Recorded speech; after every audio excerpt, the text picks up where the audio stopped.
नमस्कार, मी शिवांगी शर्मा आणि आपण पाहत आहात तळोदा वृत्तांकन न्यूज। चला जाणून घेऊया आजच्या ताज्या बातम्या। धडगाव हादरले। अल्पवयीन मुलीवर नराधमाचा अत्याचार। जीवे मारण्याची धमकी देऊन वेळोवेळी केले शारीरिक शोषण। वृत्तांकन उपसंपादक रवींद्र वळवी। नमस्कार प्रेक्षक हो, नंदुरबार जिल्ह्यातील धडगाव तालुक्यातून माणुसकीला काळीमा फासणारी एक संतापजनक घटना समोर आली आहे। एका 16 वर्षीय अल्पवयीन मुलीला जीवे मारण्याची धमकी देऊन तिच्यावर वारंवार अत्याचार केल्याप्रकरणी धडगाव पोलीस ठाण्यात नराधमाविरुद्ध गुन्हा दाखल करण्यात आला आहे। या घटनेमुळे संपूर्ण परिसरात तीव्र संताप व्यक्त केला जात आहे।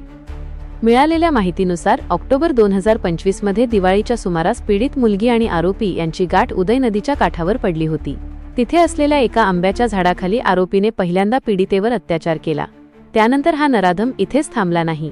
16 मार्च 2026 रोजी रात्री 10:30 वाजेच्या सुमारास त्याने पीडितेच्या घरात बेकायदेशीरपणे प्रवेश करून तिला जीवे मारण्याची धमकी दिली आणि पुन्हा तिच्यावर बळजबरीने अत्याचार केला।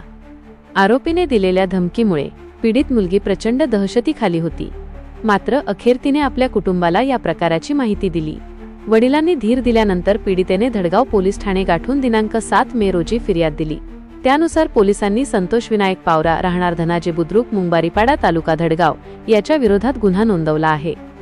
धडगाव पोलिसांनी या प्रकरणाचे गांभीर्य ओळखून आरोपीविरुद्ध भारतीय न्याय संहिता 2023 च्या कलम 64(2) म 351(3), 332 क आणि पोक्सो कायद्याच्या कलम 4 व 6 नुसार 26 अन्वये गुन्हा दाखल केला आहे।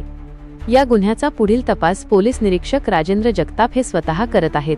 पोलिसांनी दिलेल्या माहितीनुसार आरोपीला अटक करण्याची प्रक्रिया युद्धपातळीवर सुरू असून लवकरच त्याला बेड्या ठोकल्या जातील। आजसाठी इतकेच। अशाच ताज्या आणि महत्त्वाच्या बातम्या पाहण्यासाठी आमच्या चॅनलला सबस्क्राइब करा। धन्यवाद।